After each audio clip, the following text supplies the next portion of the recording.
Over the past several weeks, we have discussed several topics regarding the culture of China.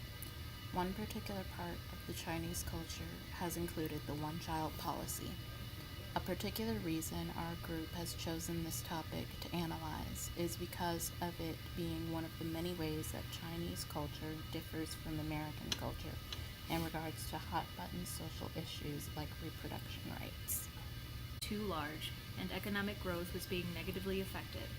It was seen as one of the highest opportunities by the central government.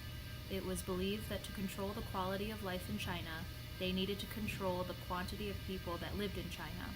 It was viewed that population control was a method that could raise the GDP, gross domestic product, per capita of China.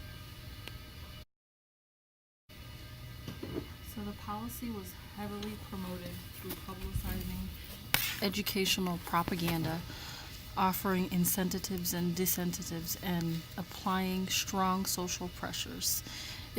It has attracted worldwide attention and is often criticized for unethically abridging human rights. For example, it has been called everything from eugenics, systems engineering, inhumane to illegal. There were many negative outcomes that came from the one child policy, such as illegal abortions, increase in orphaned children, and failing to register the birth of children with the government out of fear of losing them. Childbirth ratio is one of the biggest negative effects that, in my opinion, resulted from the one child policy. According to the etanapersonalfinanceblog.org, 12 pros and cons of China one-child policy.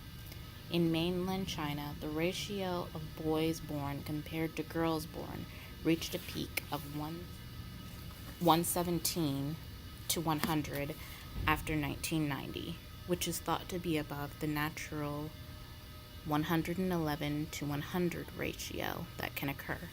That meant by 2020, there will be 30 million more men in Chinese society compared to women, which could lead to social instability. It may also be the cause of future immigration and the desire to find a mate. The theory that food production increases in arithmetic progression, whereas human population increases geometrically, therefore there is an inherent imbalance. Food production will inevitably limit the extent of population growth. It was estimated that many were suffering from malnourishment, almost 500 million people.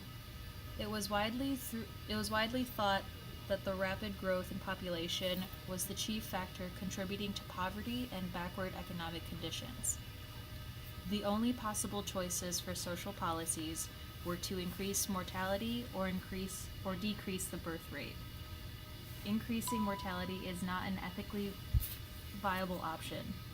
Accordingly, it did not take long for China to opt for decreasing its birth rate. The fertility rate decreased after 1980. The birth rate decreased after 1980.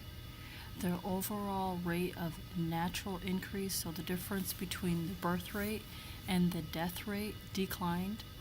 The Chinese government estimated that some 400 million births were prevented by the policy, although some analysis disputes this finding. As sons were generally preferred over daughters, the overall sex ratio in China became skewed towards males. So in 2016, there were 33.59 million more men than women.